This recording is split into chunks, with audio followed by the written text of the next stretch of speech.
Hello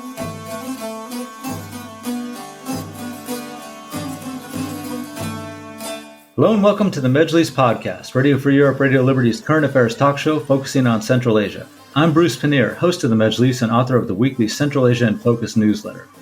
The Central Asian states will soon start marking 32 years of independence, yet more than 3 decades since the 5 countries became independent, most of the same ways of describing the Central Asian countries in the region are still being used today. They are post-Soviet countries, or Russia's backyard, or near abroad. They're located on China's doorstep, or north of Afghanistan. The discussion over Central Asia's history after Russia colonized the region is increasing among people of Central Asia and foreign scholars studying the region. Part of this decolonial discussion is how the words people use when writing about Central Asia downgrade the agency of the countries and the people, and in worst-case scenarios seem to continue binding Central Asia to the so-called great powers, particularly Russia. To discuss all this, I am joined by Botakoz Kassymbekova, a lecturer and assistant professor in modern history at the University of Basel, Erica Marat, professor at the National Defense University's College of International Security Affairs, and they are the authors of a recent article reclaiming the narrative, decolonizing Central Asian studies for a more inclusive understanding. Thank you both for joining me. And Botakoz, I'd like to start with you. And some of the words I said at the start of this. I mean, how do these phrases like near abroad, post-Soviet, I mean, how does that still perpetuate Central Asia's image as not having any agency? Well, first of all, thank you for the invitation. And we're starting a very important discussion at a very important historical moment. And I think one of the things that we need to be aware of when we discuss categories is to understand that they are all political. They are never neutral categories through which we understand the world. They are kind of political tools for us to imagine regions, imagine actors, imagine people. And that's why kind of the words that we use are tools for us to imagine certain agents. So words like post-Soviet do some political work that sometimes we do not even understand or we are not alert to it. But once we understand that all words are political and do political work, we can ask, so what does the word post-Soviet, for example, do? Well, it does several things. We will start with the fact that we don't understand if it is a temporal category. Does it mean post-Soviet? It's time framework. After the collapse of the Soviet Union, we had in the 90s kind of this idea of transition time. So it's kind of the idea of this transition was rooted in the idea of modernization. So the idea that once the ex-communist countries go to a different kind of economic system from communist to capitalist, then there will be kind of a new class of people who will form civil society, and they will transit to a kind of universal time, which is a very West-centric understanding of kind of the normal. The normal is kind of this capitalist democratic societies. So the idea that the region, the main problem was economic problem that influenced kind of the political makeup. And once we got rid of kind of the communist system, there will be transition to the Western idea. So we don't understand, is it kind of a temporal idea that is rooted in this kind of thinking of the world? Second, it was not clear if it is a spatial category. Does it mean these countries who were that were part of the regime? And so what it did, this kind of regional kind of category, spatial category, is that it allowed it to stay very Russocentric, because Moscow was seen as kind of the center of the Soviet Union. So the post-Soviet was also kind of, Moscow was the center, and all of the rest are kind of simply part of that idea. It erased hierarchies in that polity, but it also erased kind of the colonial history. So the colonial history of Moscow kind of colonizing kind of non-Russian territories. So this kind of work that these categories do is, it's not simply kind of laziness of political imagination, although it is as well, but it is also a certain specific kind of political imagery that is being constructed. So also it is an external category. So people in the region don't, describe themselves as post-Soviet, or, well, people not when I say people, I don't mean kind of everyone, but also those who are actually coining kind of political categories, so that, for example, journals or institutes would not call themselves the Journal of Post-Soviet Central Asia. This is not something that would be kind of a category of self-description. So, and I think right now we are in the kind of process of rethinking everything, including categories, and critiquing the kind of political work that they do. And what it did is kind of this category of post-Soviet is overlook the agency of polities like Ukraine, the Baltic countries. It kind of equated Moscow, for example, and Estonia, although we can see now that the political trajectories that these kind of places went are radically different. So the word post-Soviet does not allow to capture a lot of the dynamics in the field. At the same time, I would say that post-Sovietness is kind of, when we look at it as an epistemic category, I think we would not be able to see that post-Sovietness is also a choice. So I would argue that one can still look at continuities from kind of the Soviet era in the contemporary era in many different places, but one overlooks kind of the agency of people of grappling with this kind of Soviet continuities and the political changes and cultural changes and changes in imagination that are wide and broad in these different polities and places that we previously thought of one flattened space and time of post-Sovietness. Sorry, that was a little bit long, but yeah, this is what I could say to that term. Thank you. And Erica, of course, you're free to add anything that you want to, but I also want to ask a little bit about when people describe Central Asia, they put, like, in terms of geography, right? It wedged between giant neighbors, Russia and China, or, in the Western case, like your article said, a lot of Western people identify Central Asia as being north of Afghanistan, like I mentioned, because I know where Afghanistan is, most people, after 20 years of U.S.-led operation there. But Central Asia is something seemed distant for them. So how does this categorization, this description of Central Asia also hinder Central Asia's, the image of Central Asia as being 5 independent countries? Right. So north of Afghanistan, or sandwiched between Russia and China, or any other kind of externalized locator of Central Asia, it is part of the same narrative as Central Asia as this distant, unknown, understudied, exotic region that frankly became so normalized in Western literature, sometimes in Russian literature as well. Denying the agency of the local population, for whom it is not a distant, it is not an unknown, an exotic region, and it is a very well-known region for people who live there. And I think there are many factors at play here why Western academia continuously presented Central Asia and kind of normalized this language of Central Asia as being unknown. It's part of that, of course, is also to be able to sell own work in a competitive Western academia, to show that here we are studying this understudied region.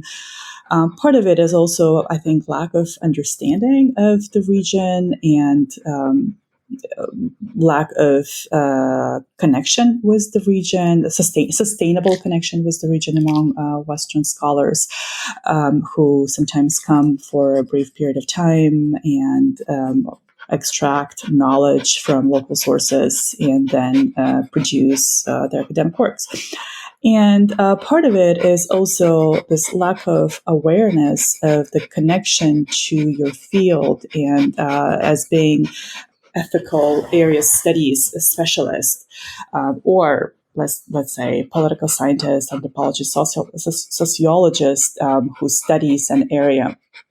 And some of the discussions we're having now in Central Asia are really not new in area studies, but unfortunately it takes a brutal war and really decolonial uprising, I guess, in among scholars from Central Asia to kickstart conversations about how you can't just be extracting knowledge from a region that you call unknown for the purposes of your own career. But you really need to connect with the region. You need to give back. You need to treat it with care and ethically, and try to listen to the conversations that are happening on the ground and contribute to them, as opposed to define those conversations for your readers and to put your own lens on what is happening, your own explanations to what is happening in an area. So these are the kind of conversations happen in Africa, in Latin America, and South Asian studies, that you can't extract knowledge. You don't present something as exotic. You don't. You try to, you don't mystify the region on purpose, but you try to understand. And of course, you don't use the categories like you don't view the region from the perspective of Russia, China, or north of Afghanistan, but you try to connect to the conversations happening on the ground as much as possible. Oh, thanks. And thank you for helping me transition into my next point here, which is a little bit about Russia and the way that they view their situation in Central Asia. Now, you mentioned that some of these former European colonies in Africa or South America or even in Asia, that they've kind of shed that mentality of being a colony, and back in the European countries that colonized them too, there also has been a pretty big debate, at least in most of them, about what their role was and what that it wasn't all positive, and in fact most of it might have been real negative and selfish on the part of the European countries. But what about Russia? When they look at Central Asia, I mean, they've been there since the 18th century in some parts, certainly the 19th century all over. You still had Russia, Turkestan, Chinese Turkestan. How does Russia look at that you see? How does Russia look at Central Asia? I'll start with Erica, but I want to ask Botakoz the same thing in a minute too. Well, unfortunately, and Botakoz writes about it a lot, there isn't really much of intellectual tradition in Russia to free Russian academia from colonial thinking, imperial thinking.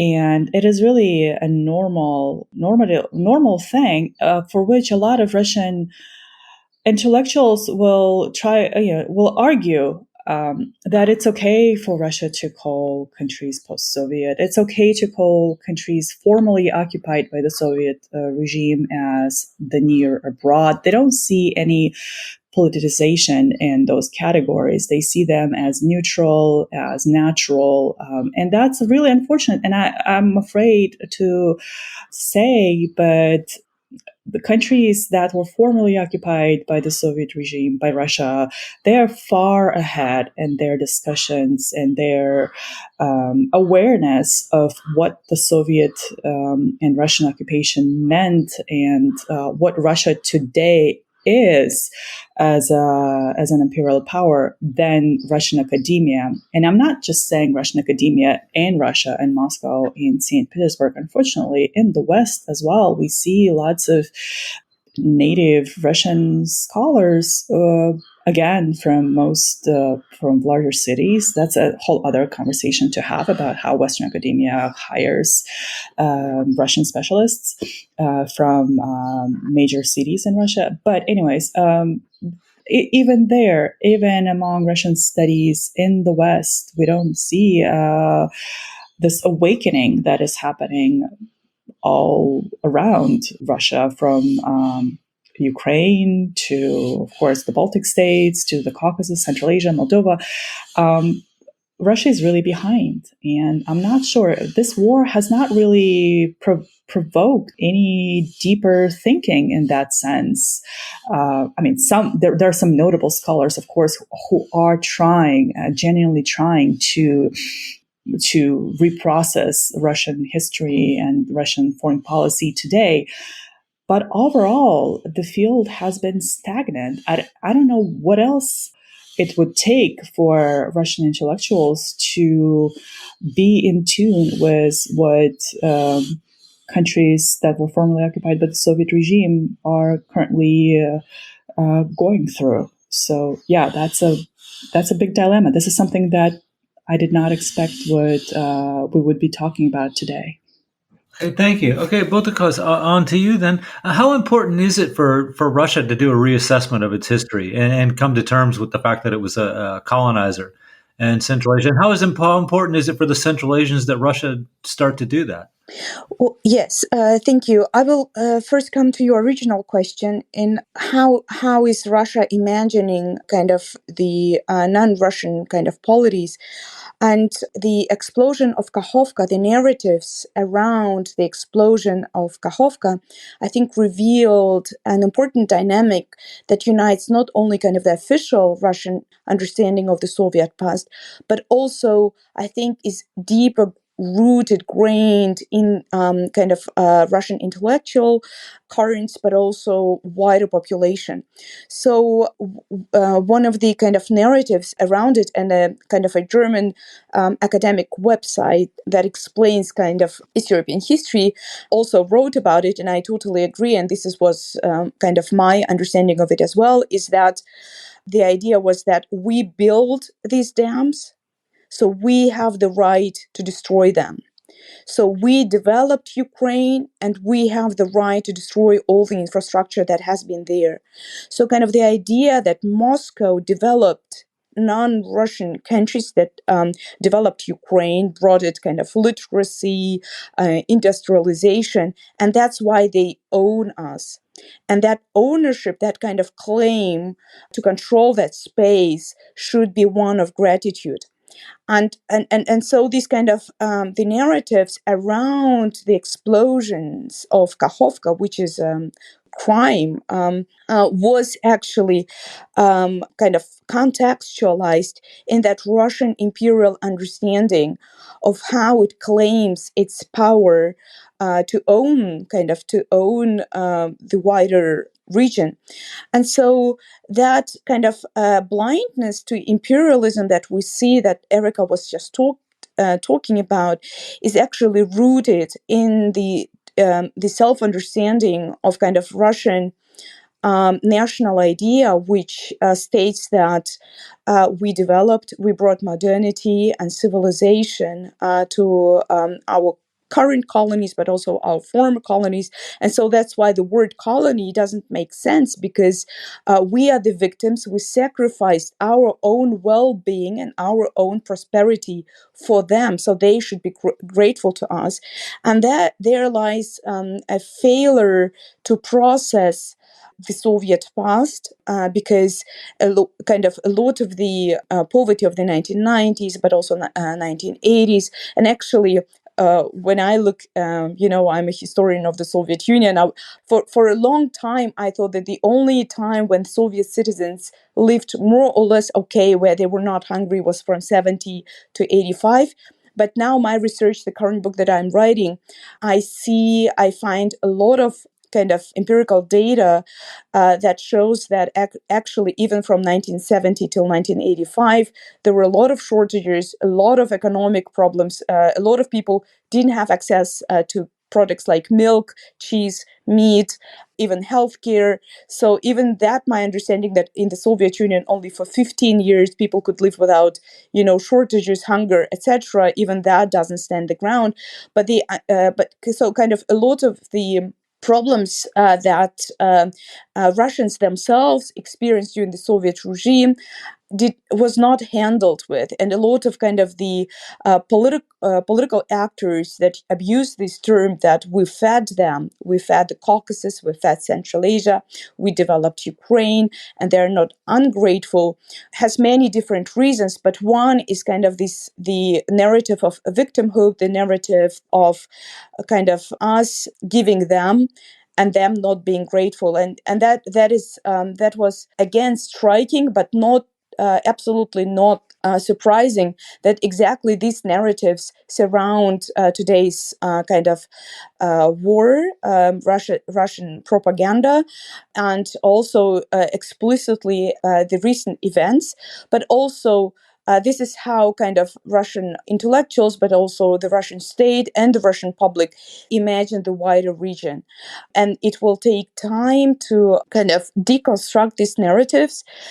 This is what we're doing, but also with this article, but it will take years for us to deconstruct that. And one of the difficulties, speaking as a historian, is that a lot of the archival materials are located in Moscow, and many of them state secrets. So it is sometimes very difficult to prove certain things because the center was never decolonized. The center never allowed kind of this epistemic knowledge to confront the center, but there are other ways to rethink it. And I think the war has opened eyes to many people about kind of these hierarchies and inequalities, but also I think the continuation of kind of the Soviet narratives that Moscow is using now, I think should be a very important sign for us of how we need to rethink our vocabulary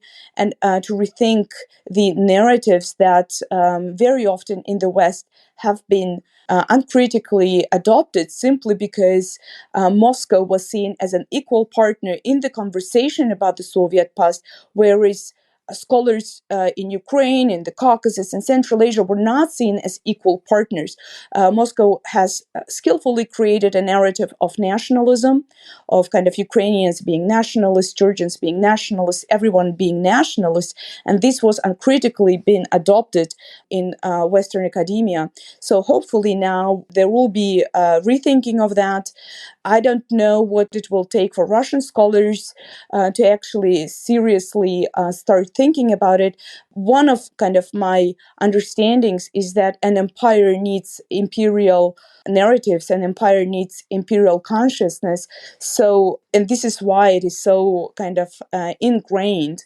But we will be trying and we will see how it goes. I think very important is that right now, to many of the conferences, even on the war, several conferences that I visited in the last several weeks, a lot of the Russian scholars are still being platformed as the most important voices to explain Russia or to explain kind of the Soviet Union. And again, those who organize these conferences, I think still did not understand that it is in diversity of different voices from different places that lies a better understanding.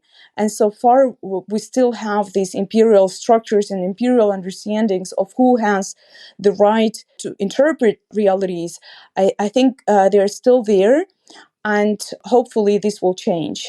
Okay, thank you. And our guests today are Erica Marat, professor at the National Defense University's College of International Security Affairs, and Botakoz Kassymbekova, a lecturer, assistant professor in modern history at the University of Basel. And we're talking about their recent article, Reclaiming the Narrative, Decolonizing Central Asia Studies for a More Inclusive Understanding. Let's talk a little bit about great powers, because this is one that always happens in Central Asia when it's getting coverage, that Russia's losing influence, or China's gaining influence or losing influence, or the United States isn't doing enough to keep influence in Central Asia. And if you flip this, and no one ever does, it seems like, but you could flip this and say the Central Asians are skillfully playing off outside countries to get things built or get funding for projects that they need. But that's not the way it's presented. It's always, instead we back this thing up and say, like I said, China's gaining influence in Central Asia and Russia's losing it. The U.S. has lost influence in Central Asia. It doesn't,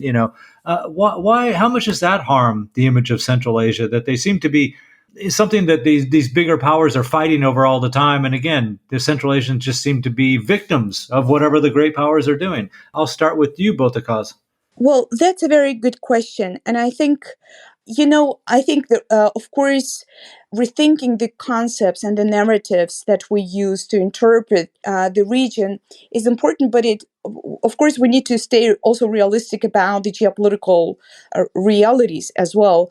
What is at stake right now is simply to look at the region only and exclusively through the kind of the understanding of what constitutes power, of what constitutes the centers of this world.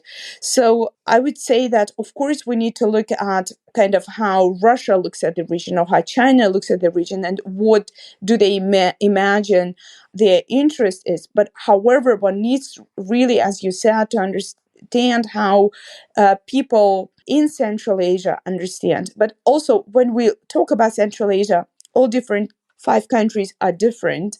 And so they don't constitute one polity. Also, deconstructing the region, we need to understand that there are kind of authoritarian leaders, there is civil society, and there are other different interest groups in these different countries. So I think once we look at all of this, we are not only practicing kind of ethical work of understanding people, but we are also better equipped, I think, to understand kind of political processes in these different countries, because every time there is political event, there are lots of surprises. Of course, in authoritarian states, a lot of things by the nature of itself take place can be surprising because it's also part kind of the political makeup. At the same time, when we oversee, I think, the local developments, we oversee a very important kind of trajectories. We are more prone to misunderstand a lot of the processes. So when we had the kind of this suppressed revolution in Kazakhstan in 2022, a lot of the debates around it were based on kind of this geopolitical or very superficial understanding, and not from the understanding of the people. And I think it's many people couldn't predict the resistance that Ukrainians would be determined to do, simply because Ukrainians as actors were overseen. So I think it is very important for us to understand and to get into a conversation with different actors, not making the same mistake of understanding Central Asia as one unit, or only through kind of the kind of perspective of authoritarian leaders, but involve as many actors as possible to understand the region. Yes, I I think I lost an idea, but maybe I can add afterwards. No problem at all. No problem at all. Thank you. And Erica, I'll go to you. And it's the same point, right? There's a major project in Central Asia, let's say, and they have bidders coming in from different countries to do this project. China, Russia, places in the European Union or something. Now, when the contract finally gets awarded, the way it's presented is, let's say China gets the bid. Okay, China wins big contract, and now they've put a mark down in Central Asia, right? That seems to be the way it's portrayed in the media. You don't get Central Asians go through tender process, make shrewd deal by picking Chinese company to get their needs. I mean, that is not in the media. Instead, it's more like a victory for China, and makes it look like Central Asia is just a place where you can buy your way, you can buy influence all the time. How harmful is that? Yeah, you're absolutely right. And it doesn't pay attention to nuances in each country, and even in on a city level. So I'll give you an example of how it's really sometimes the local demand for specific services that drives Chinese presence in Central Asia. And Central Asia, in that sense, is not the only one. It kind of it fits into the pattern that we see in other parts of the global south, or even in northern hemisphere as well. So, for instance, there is a need in urban areas for more policing and more surveillance of behaviors that are considered to be disorderly, not fitting into the urban types of behavior. And we see those discussions taking place among urban residents, long-term urban residents in major cities, Almaty, Bishkek, Tashkent, even Dushanbe. The local residents, they prefer to have what they see as cutting-edge technologies for safer cities, smart cities. And that's where China comes in with its technologies and software to install facial recognition cameras or license plate recognition cameras, smart cameras. And that's one example of how Chinese economic influence expands. And it's not just the regimes, which ruling regimes in Central Asia, they do pursue their own interests, kleptocratic interests. That's no question. But it's also there's more at stake. There's a buy-in among the population as well for what China offers, or even what Russia offers. There is still quite a bit of influence of Russian media in Central Asia. We can't deny that. And there's if you turn off Russian channels tomorrow, there'll be quite a bit of grievance among population all across Central Asia, mostly maybe in Kazakhstan and Kyrgyzstan, where the population is especially Russified, or as we call in our decolonial discussions, most culturally erased population.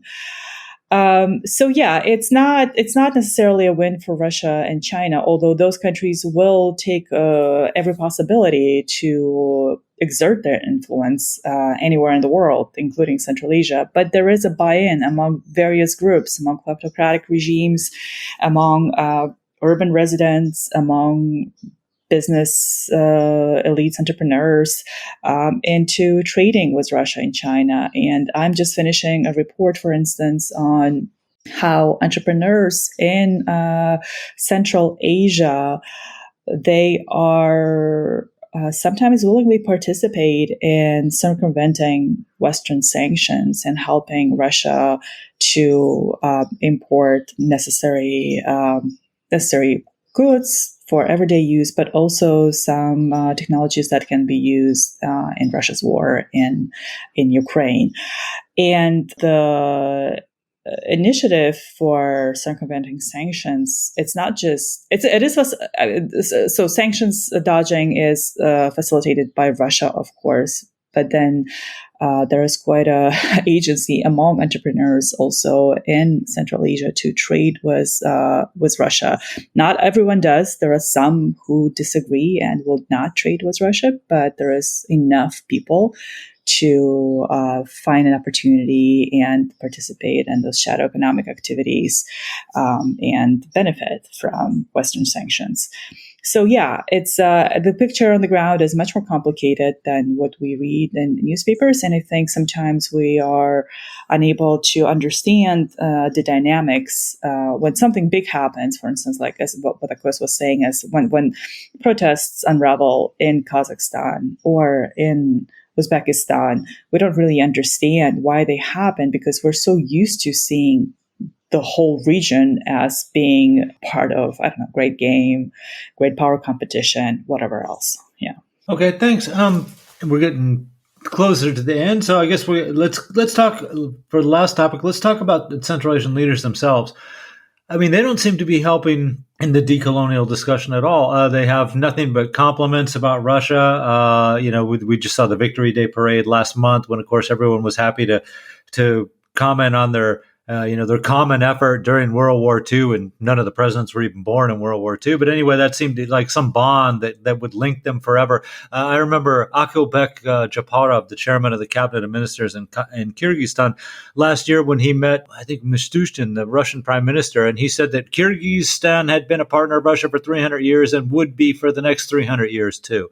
I mean, comments like that, you seem to play exactly into that kind of colonial mentality. When they get international attention. What's your thinking on that, Erica? Well, I think, first of all, Central Asian leaders need to listen more carefully to the discussions taking place in the population, and especially in decolonial circles and academic activist circles. That's the problem with any authoritarian regime, that the leaders are so detached from the population. That's one. The second thing is the Soviet regime, and this is something I've been specializing for a while. The Soviet regime created really robust security apparatuses that are loyal to whoever is in power. And this is one of the lasting legacies of this totalitarian regime, that security structures that Central Asian countries inherited, they are really the perpetrators of violence, and they were set up to be loyal to not only to whoever is in power of a specific country, so let's say, I don't know, Kazakhstan, Uzbekistan, but also be loyal to Russia. And there is a really robust network of still military intelligence officers that are still connected to Russian system. And they continue to replicate the Soviet way of torturing society, using violence against society. And whoever comes to power, this is one of the stickiest legacies of Central Asia. Whoever comes to power is happily using those loyal institutions that were created during the colonial regime. And unlike, for instance, colonial regimes that were also brutal in Africa or, former British colonies, the Soviet regime never really left an independent judiciary that we see, for instance, in India, or even in Pakistan, or in South Africa for sure. And so there is no checks and balances against a violent state. And we continue to see this happening again and again. And the regimes, again, they're detached, but they are also very violent against the population. So this is something that hopefully will change over time as more and more in Central Asia, more people in Central Asia reprocess what the roots of how their countries, the republics, the present-day borders were formed by the Soviets 100 years ago, that in the very foundation of Soviet republics, there was violence and institutionalized violence, and how, in order to get rid of the Soviet colonial past, or to move away from it, it's also important to reconsider what kind of institutions we have, and to rethink the foundations of those institutions. And that's a huge challenge. That's a long road ahead, but hopefully we are moving in that direction in Central Asia. Okay, thank you. And Botakoz, pretty much the same question. When the leaders get up there and stress the historical friendly ties with Russia, long partnerships, all those kind of things, they kind of play into that colonial mentality a little bit, don't they? I mean, it seems like they're perpetuating the stereotype. Yes, they do. And when we talk about kind of giving the agency to the region, what we mean is not simply to understand that authoritarian leaders are not part of this kind of post-colonial system. So we don't want to flatten hierarchies and say, oh, everyone is equal. And when we look at kind of these authoritarian leaders and we say, okay, they are actually reproducing and engaging in these hierarchies. What I think the reason to rethink these terms and actually critically analyze them is not simply to reimagine reality and produce an alternative reality. No, the reason is not to think that kind of these countries have the same power that Moscow has or China has. No, the reason is actually subjectivization, which is a process of decolonization and actually lending, kind of starting seeing things that we didn't see, or actually giving responsibility to some actions like perpetrating these post-imperial dependencies. So from one side, when we look at the May 9th parade, we can see that they went there, and that's one story is that we can say they went there. So actually, we can talk about the near abroad, the post-Soviet dynamics. At the same time, we can notice certain things. For example, that Tokayev did not wear this St. George's band, that I think president of Uzbekistan had his own Uzbek version of that. So these are very little things, but in the context of the kind of colonial relationships, they speak a lot. They say a lot. Also, the fact that Kazakhstan for the second year did not celebrate May 9th parade gives nuance to that relationship, the understanding that there is the hierarchy, and one doesn't have power to act independently. At the same time, there is a communication that allows us to understand that this kind of dependency is not welcomed, but it is still there. So one thing I think is to understand that these kind of, Erica said, these authoritarian leaders are the leftovers of the kind of colonial Soviet regime, and that's why there are two terms. There is one term that is post-colonial and one term decolonial, and the difference between these two terms, post-colonial explains kind of these continuities, colonial continuities. So even after independence, the societies still have to struggle with a lot of the legacies of colonialism. It can be in different areas, and for example, like kind of the security services, kind of these dictatorial, personalized regimes, is, of course, we have these post-colonial legacies.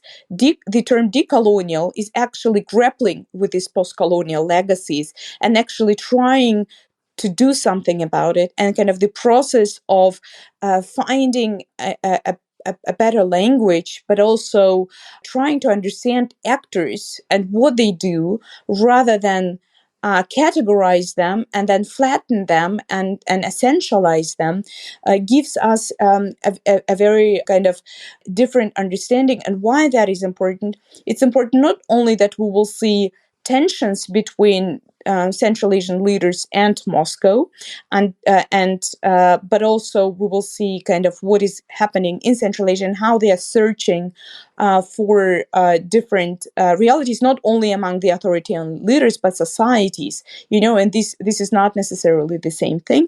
We will see these dynamics, and it is very important to see a more complicated issue and more complicated kind of nuanced dynamics, because they influence decisions. So if one looks at it as, all right, they are just puppets, then of course it will influence the policy that we will have with these countries. Whereas if we see different kind of actors in different groups, we will be able to make other choices in what kind of engagements are we entering. So, for example, the current war has spurred really conversations between Ukrainian scholars and Central Asian scholars, civic society groups that are easily overseen if we simply look at the kind of imperial centers and also kind of authoritarian leaders only. And so in that sense, decolonization can also mean kind of democratization, and democratization not only kind of in this concept of democracy, but also really understanding the complexity of the region. And for people from the region, it will provide better kind of understanding and skills and entrance points of how to deal with these legacies. So, of course, this is all important. And as Erica said, kind of a better engagement on different levels with the region is kind of the ultimate goal of that conversation. Okay, thank you. And we are pretty much out of time, but if either of you have a brief comment you'd like to make, something I missed, feel free. If I may, there's always a pushback against not using terms like post-Soviet or Eurasia or near abroad, and the pushback usually goes as follows. But so how else can we describe the region? How else can we make sure that we explain that there was a Soviet Union stretching from Ukraine, Belarus, Baltic states to Central Asia? And because all other options are not as neat, not as succinct. And I think it is time for us to not be succinct or neat in our terminology. I now choose to use, when describing the Soviet regime, I choose to say countries formerly occupied by Soviet regime or Soviet Russia. And disclaimer here, the word post-Soviet and Eurasia was literally in the titles of my books recently. But I'm moving on from that terminology and choosing a more wordy terminology that I think is more precise at this point.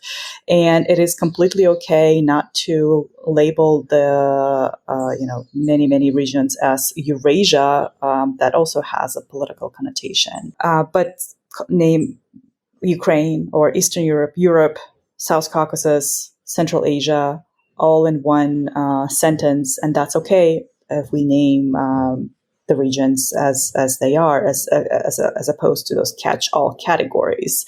And ultimately, it is really new categories are being formulated, and I hope they will be coming from the very places that we are discussing here, as opposed to externally imposed by Russia, the West, or whoever else.